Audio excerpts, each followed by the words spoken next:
할렐루야. 주일 오후 예배 자리로 나오신 모든 진교회 성도 여러분들을 주님의 이름으로 환영하고 축복합니다. 성도 여러분들은 혹시 어떤 날을 손꼽아 기다려 보신 적이 있으십니까? 저는 그런 날이 있었는데 생각해 보니까 군대 제대 날짜를 그토록 기다렸던 것 같습니다. 제가 보기에도 대한민국 육군 병장 만기 제대를 했습니다. 그렇게 안 보이죠? 그래서 저는 그 휴전선, 그 외롭게 그 민간인이 들어올 수 없는 그 지역에서 멧돼지와 고라니를 이 친구 삼아서 사람이 없으니까 그 동물들이랑 그냥 혼잣말 하는 겁니다. 그렇게 해서 했었는데 외우기 쉬워서도 그렇지만 아직도 기억하고 있습니다. 전의 날짜를 2월 22일. 그래서 그 제대하고 그 날짜가 참 좋지요. 왜냐하면 그 다음 달에 바로 대학교 복학을 바로 3월에 할 수 있으니까 그렇게 또 하나님 은혜로 했던 기억이 있습니다. 또 어떤 날이 있었냐 생각해 보니까 제 아내는 그렇게 생각할지 모르겠는데 결혼식 날짜를 그렇게 또 기다렸습니다. 그렇게 생각 안 같습니다. 또 의도하지 않았는데 제가 개혁주의 신학을 또 추구하는 목사다 보니까 10월 30일이 결혼 날짜가 돼가지고 그때가 이제 루터가 반박문 95개 조를 이렇게 박은 날 아니겠습니까? 그래서 종교개혁 날짜로 삼고 이번 달 10월이죠. 제 결혼 기념식 날이 있다고 이야기하는 게 아니고 종교개혁일이 있다는 걸 말씀드리는 겁니다. 오해하지 마십시오. 그래서 그날을 엄청 기다렸습니다. 그래서 했는데 우리 성도 여러분들 중에서도 뭐 이렇게 기다리는 날이 있겠죠. 뭐 자녀의 결혼식 또 뭐 어떤 또 좋은 날들을 기다리실 텐데 실질적으로 우리 성도 여러분들 중에 우리 예수님을 믿고 살아가고 있는 동안 손꼽아 기다려야 할 날은 무엇이겠습니까? 바로 우리 주님 다시 오시는 바로 그날일 것이죠. 초대 교회 때도 고린도전서 16장에 보면 우리 주여 오시옵소서, 이걸 이제 우리가 혹시 아시는 분은 계시겠지만 아람어로 마라나타라고 하는데 그렇게 주님 오시옵소서라고 하면서 그날을 기다렸습니다. 다만 이제 그날이 언제인지는 우리가 알지 못하는 것이지요.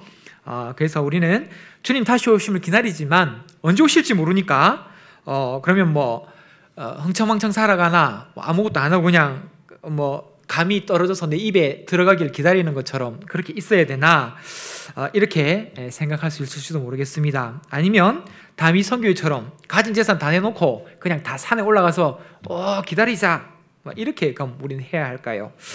오늘 말씀에서도 주님 다시 오시기까지 우리가 어떻게 살아가야 하는가에 대한 말씀이 등장하는데 오늘 설교 제목 주님 다시 오심을 기다리며 라는 제목으로 말씀 또 우리가 들을 때에 많은 은혜 받으시기 바랍니다. 그럼 우리는 첫 번째로 어떠한 자세로 주님을 기다려야 할까요? 먼저는 우리는 방탕함에 주의를 하면서 주님 다시 오심을 기다려야 한다는 것입니다. 34절 말씀에 너희는 스스로 조심하라, 그렇지 않으면 방탕함과 나오고 그 다음에 이렇게 되면 마음이 둔하여지고 뜻밖의 그날이 덕과 같이 너에게 임하리라. 너희는 스스로 조심하라, 명령이죠. 누가 옆에서 도와주지 않으니까 본인 스스로가 그렇게 깨어 있어라 라는 것이겠습니다. 그래서 조심하지 않으면 어떻게 되냐, 마음이 둔하여지고 마음이 이게 예민하지 못하라는 것이죠.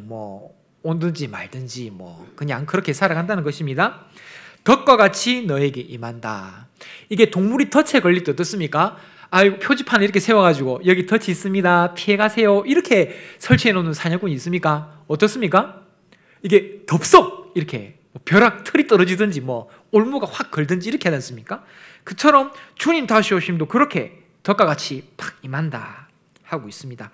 사도행전 1장 11절 말씀에 이르되 갈릴리 사람들아 어찌하여 서서 하늘을 쳐다보느냐, 너희 가운데서 하늘로 올려주신 이 예수는 하늘로 가심을 본 그대로 오시리라 하였느니라. 이 말씀처럼 주님 반드시 다시 오십니다. 할렐루야, 아멘. 근데 덕과 같이 임한다, 헬라어 원어로 제가 살펴보니까 네가 깨닫지 못하는 그날에 온다. 첫 번째로 그 방탕함이 이제 우리 주님 다시 오시는 이 날을 기다리기까지 우리가 조심해야 되는 것이다. 방탕함을 제가 국어사전을 찾아보니까 이렇게 나와 있습니다. 주색에 빠져 행실이 좋지 못함을 일컫는 말, 마음이 들떠서 갈피를 잡지 못할 때 쓴다. 이런 것들을 방탕하다. 우리 조선시대 때 보면 막 주색에 빠져가지고 이렇게 기생이랑 같이 노는 장면, 그런 거 생각하시면 되겠습니다. 그래서 제가 헬라어 원어를 또 살펴보니까 크라이파레라고 되어 있는데, 이것은 1차적인 의미로 과잉, 과다, 그러니까 넘치다, 이런 뜻을 가지고 있습니다. 필요의 이상으로 들어갈 때 우리가 뭐 설탕 과다, 뭐 과잉 이런 표현 씁니까? 설탕이 너무 많이 들어가면 그렇다는 것이죠. 그렇게 씁니다.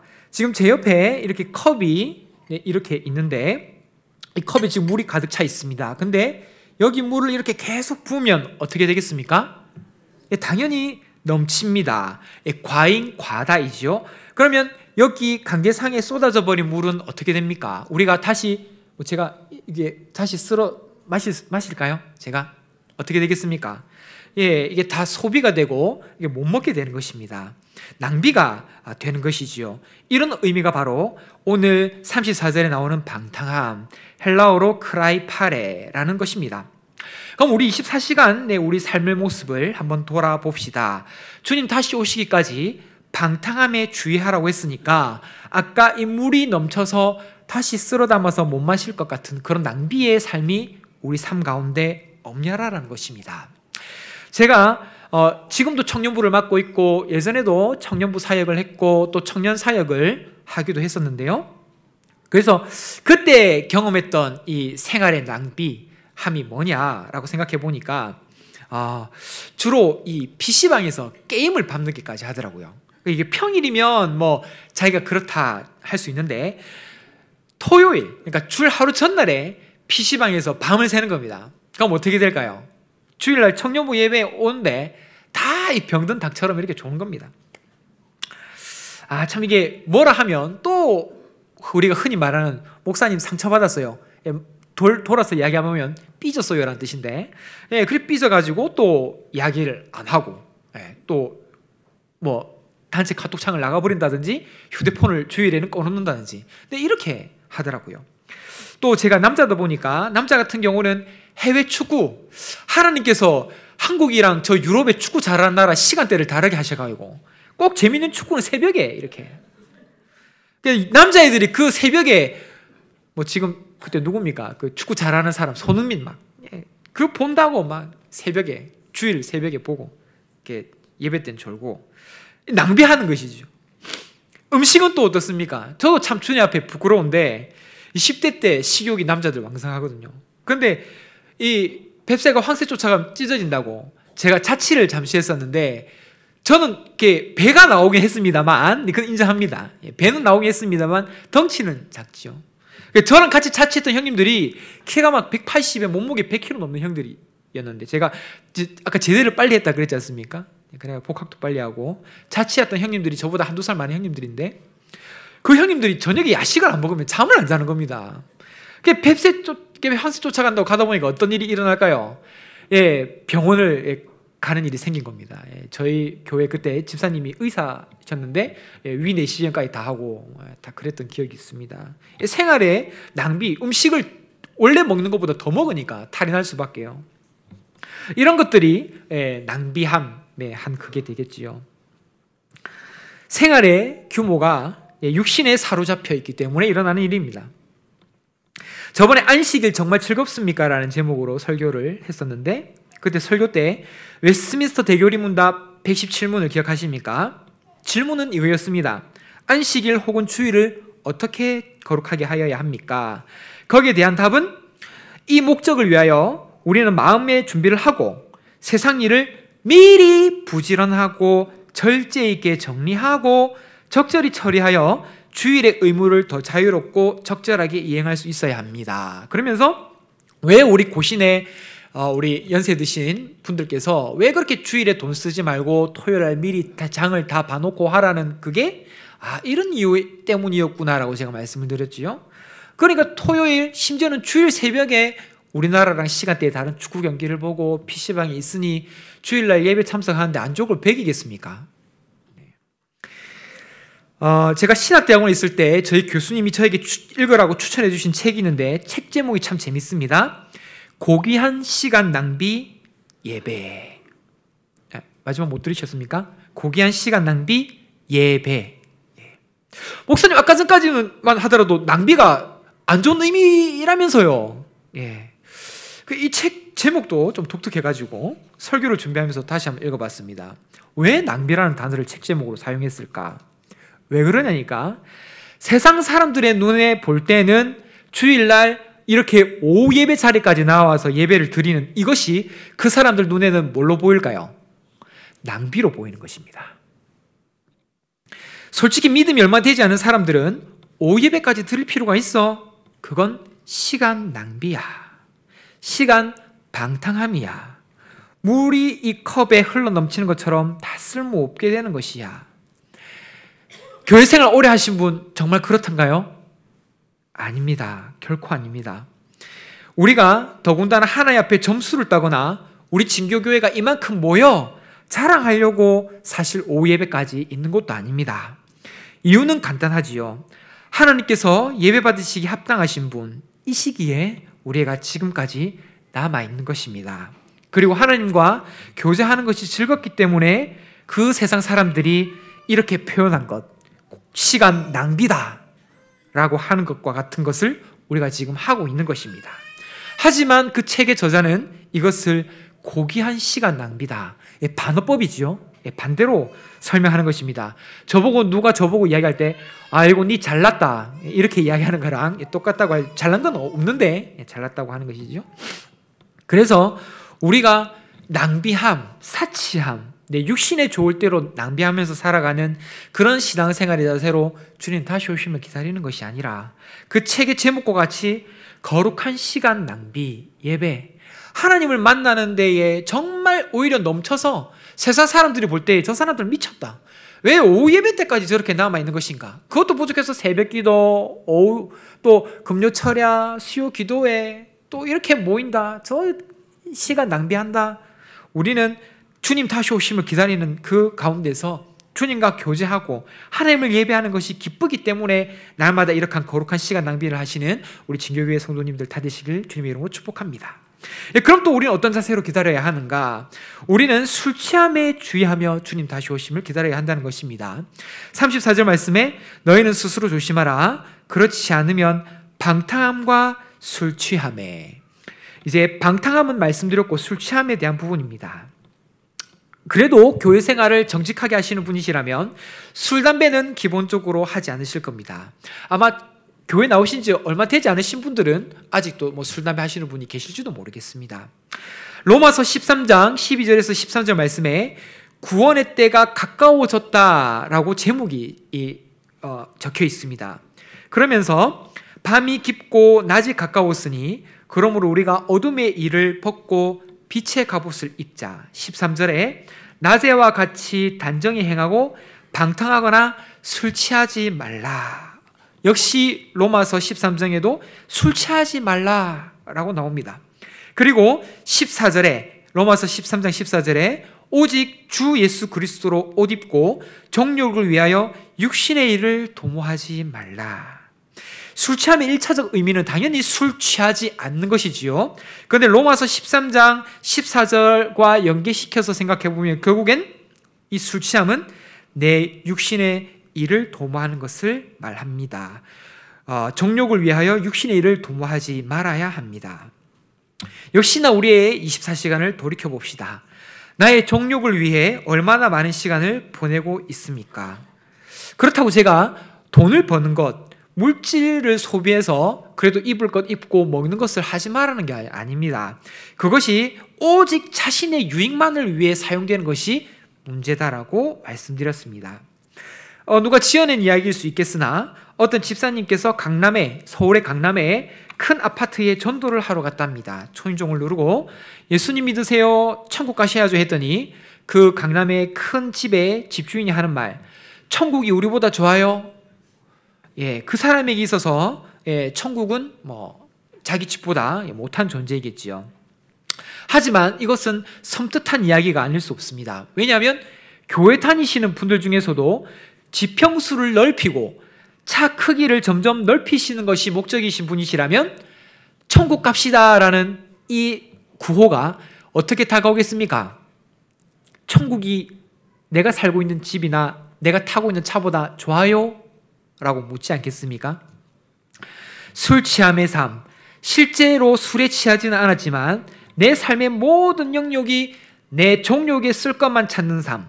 어떻게 하면 아파트 평수를 더 늘릴까? 어떻게 하면 내가 타고 있는 차 크기를 더 크게 할까에 집중하고 있는지 생각해 봅시다.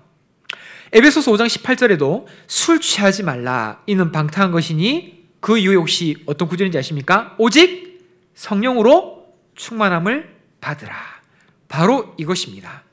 담임 목사님께서도 언급을 하셨지만 이 성령 충만함이 있어야 교회 섬기거나 우리 맡은 바 직분 내가 매일 기쁘게 이게 바로 나오게 되는 것입니다. 초대교회의 모습 사도행전 2장에 오순절날 성령이 임했습니다. 그리고 많은 성령의 역사가 있었지요. 그리고 갈라디아서 5장 22절에서 23절 성령의 9가지 열매가 나옵니다. 그런데 성령 충만함 없이 육신의 정욕으로만 살아가고 어떻게 하면 내가 이 땅에서 잘 먹고 잘 살까 고민하는 사람들은 어떤 증상이 일어나겠습니까? 갈라디아서 5장에 성령의 9가지 열매를 거꾸로 하면 됩니다. 그럼 나에게 이런 증상이 일어나고 있는지 한번 살펴볼까요? 성령의 9가지 열매를 다 아실 줄로 믿습니다. 첫 번째는 성령 충만함이 없으면 사랑할 수가 없습니다. 희락, 기쁨이 없습니다. 그리고 화평이 없으니 맨날 싸웁니다. 오래 참지 못합니다. 지금 성령의 9가지 열매를 다 반대로 해서 지금 말씀드리고 있습니다. 그리고 온유하지도 못하고, 그리고 자비함도 없고, 충성함, 믿음의 신실함도 없습니다. 그러니 세상 사람들이 교회는 출석하고 주일날 진교교회에 몸은 있지만 주 중에 성령의 9가지 열매 없이 사랑도 남을 못하고 오래 참지도 못하니 사람들이 우리 기독교인들을 향해서 손가락질하며 좀 거친 표현이지만 뭐라고 합니까? 개독교라고 욕을 하는 것입니다. 그리고 사도행전 4장 31절 같은 사도행전에 빌기를 다함에 모인 곳이 진동하더니 무리가 다 성령에 충만하여 담대히 하나님의 말씀을 전하니라. 이후에 말씀드릴 걸 미리 말씀드리지만 이렇게 성령 충만함이 내 안에 가면 기쁨이 있고 이 기쁨을 주체하지 못해서 자연스럽게 복음을 증가하는 삶으로 일어나게 되는 것입니다.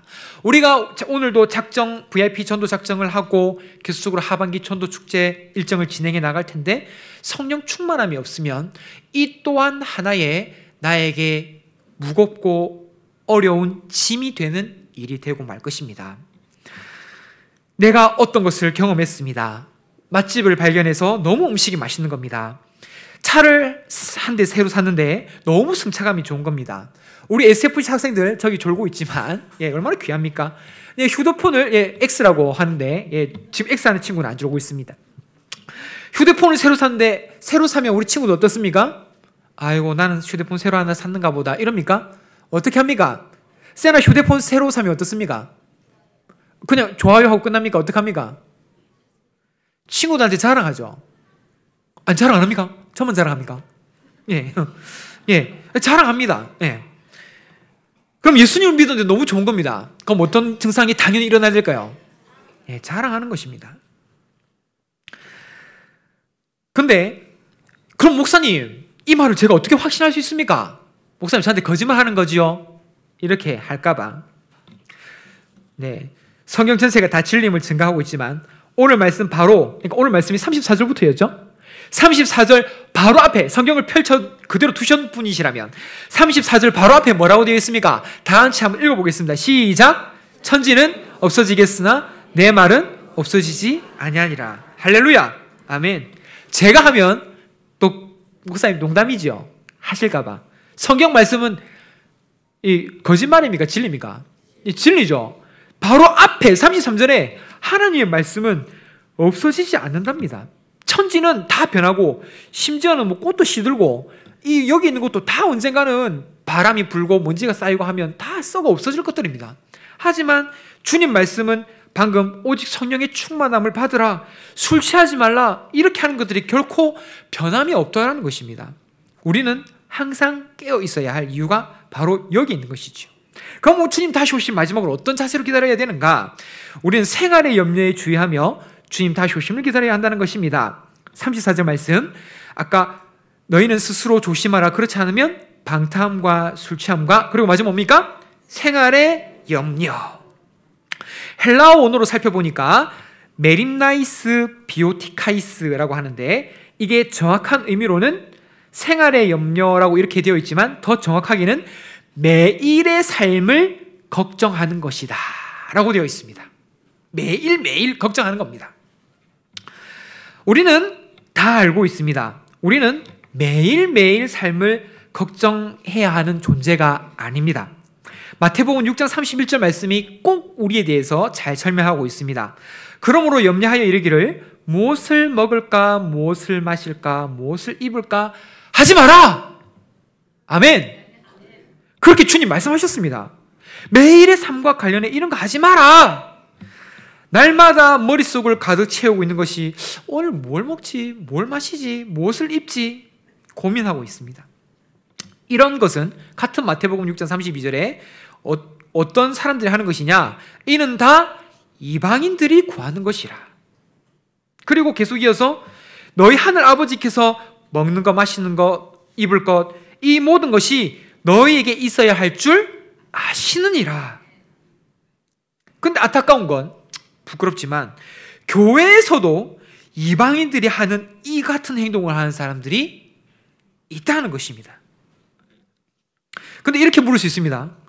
목사님, 제가 진짜 하루 벌어 하루 살고 정말 입에 풀칠하기 힘들고 그렇게 사는데 제가 어떻게 먹을 거 고민 안 하고 살아갈 수 있겠습니까? 제 아들, 제가 오늘 벌지 않으면 그 제 자식 2명, 3명, 4명, 5명 있는 아이 먹일 수가 없습니다. 그런데 한번 자신의 믿음을 한번 들여서 주님께서 공급해 주실 것을 한번 기도함으로 구해 보신 적이 있으십니까? 제가 예전에 이런 분 한 분 봤습니다. 하나님께서 자기가 지금 물질적으로, 그리고 직장이 좀 지금 어려운데 이런 것들 형통케 해주면 자기가 하나님을 믿겠답니다. 그러면 진짜 하나님이 있는 것을 알겠다라고. 자, 한번 물어보겠습니다. 이렇게 말씀하신 그분이 그렇게 이제 됐어요, 실제로. 자, 하나님을 그렇게 이제 되고 난 다음에 하나님을 제대로 믿었겠습니까? 안 믿었겠습니까? 안 믿습니다. 제가 요거를 어떻게 하냐면, 제가 청년부 사역 오래 했다 그랬지 않습니까? 제가 물질로 이게 형편이 어려운 청년들이 좀 있거든요. 왜냐하면 학자금 대출도 받고 아르바이트도 해고 그래가지고 자기가 지금 형편만 어떻게 되면, 그래서 제가 교회에 특별히 당회에도 건의를 하고 해가지고 등록금을 막 지원을 해주고, 저도 제가 뭐 사례는 많이 없었지만 떼가지고 뭐 한 달에 조금씩 그렇게 해주고 밥도 사 먹이고 했습니다. 그럼 좀 풍족해지고 대학교 이제 거의 졸업할 때까지 됐거든요. 그럼 자기가 그것만 잘 되면 자기 하나님 잘 믿겠다. 그런데 어떻게 했을까요? 그걸 안 합니다. 그래서 제가 사역을 오래 오면 할수록 우리 담임 목사님께서 저한테 그렇게 말씀하시는 게 있거든요. 서 목사, 그렇게 하는 걸로 그 다음 세대를 그거 하지 말고 반드시 무엇으로 다음 세대를 키워라? 하나님 말씀으로 세워라. 그래야 안 떠나더라고요. 제가 제 살에 아끼고 해가지고 제 나름대로는 제 아내랑 함께 그걸 또 열심히 하려고 합니다. 집으로 초청해서 많이 먹이고 선물 나누고, 그래서 좀 관계 좋게 하고, 또 그래야 또 하는 것도 필요하죠. 하면 왠지 교회 생활도 잘할 것 같고 잘 청취할 것 같습니다. 그런데 이게 웬걸 사역을 하면 할수록 그거는 저의 욕심이더라고요. 그거는 오래 안 갑니다. 신기하죠. 그게 해결되고 자기 먹는 거, 그리고 자기 지금 생활에 물질적인 어려움이 해결되면 하나님 잘 믿을 것 같다 호언장담하는 분들이 더 잘할 것 같지만 그렇지가 않더라고요. 오히려 정말 힘듭니다. 말씀으로 양육해가지고 억지로 와라, 말씀 듣고 목사님 이해가 안 돼요, 뭐 칭의는 뭐고, 뭐 성화는 뭐고, 뭐 예수님을 믿었는데 내가 지금 구원에서 탈락하는 겁니까, 마는 겁니까, 뭐 이신칭의, 이런 용어들이 좀 어렵지 않습니까? 그러니까 이해도 안 되고 머리 막 쥐어뜯고, 근데 그렇게 고민하며 하는 청년들이 나중에 남더라고요. 마태복음 6장 33절 말씀에 이런 거 염려하지 마라. 이방인들이 구하는 거다. 그러면서 우리에게 요구하는 것이 있습니다. 뭐냐면 그런즉 너희는 먼저 그의 나라와 그의 의를 구하라. 그리하면 이 모든 것을 너에게 더하시리라. 제가 좀 전에 믿음에 관련된 부분 살짝 언급을 해드렸습니다. 최근에도 좀 경험한 바가 있는데요. 교회 생활 하시다 보면 목장에서도 그렇고 저희 중보기도 팀 아니면 또 목장 지도자방에 기도 제목들이 나누어지는 것들을 보게 될 것입니다.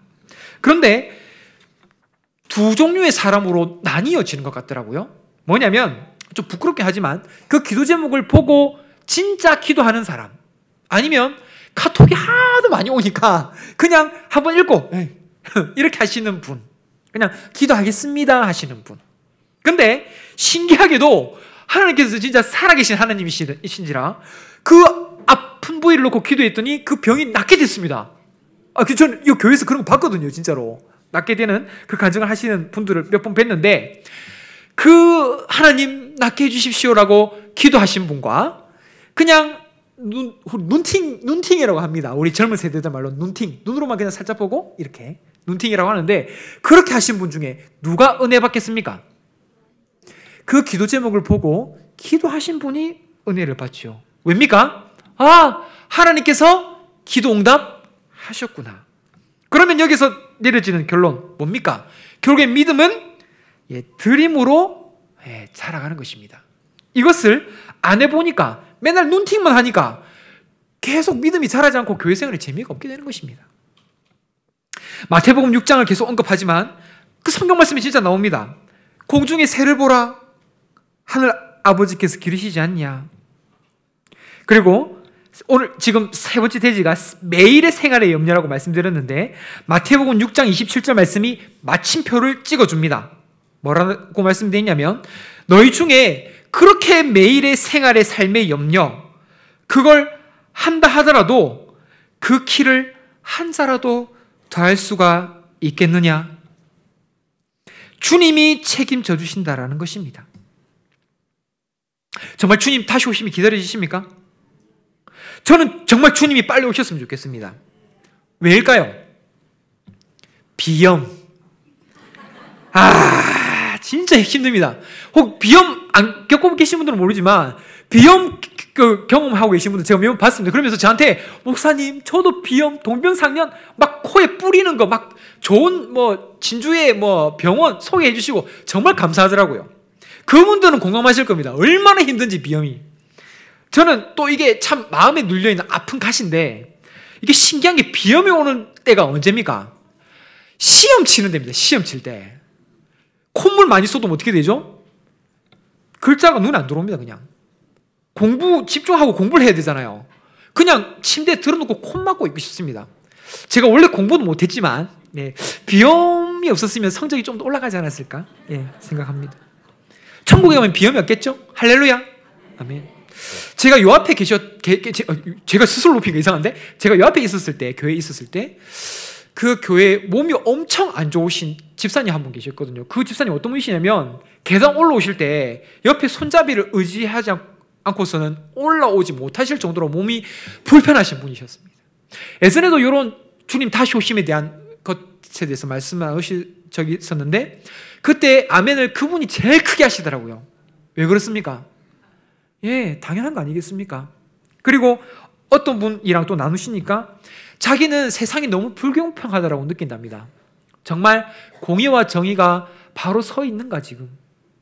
저는 주님께서는 공의와 정의의 하나님이시라고 믿거든요. 저는 그분이 오셔서 정말 공의와 정의의 심판의 하나님으로 속해 오셨으면 좋겠습니다. 너무 억울한 사람들 저는 많이 봤거든요.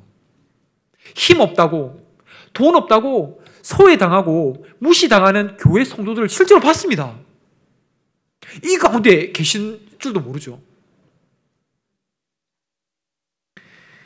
언제 오신다, 그거 말하는 순간 이단입니다.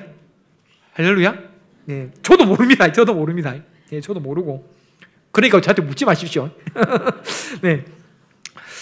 언제 오실지는 모르는데 오늘 말씀처럼 방탕함과 술 취함과 생활에 염려하지 말고 주님 오심을 기다리랍니다. 할렐루야. 아멘.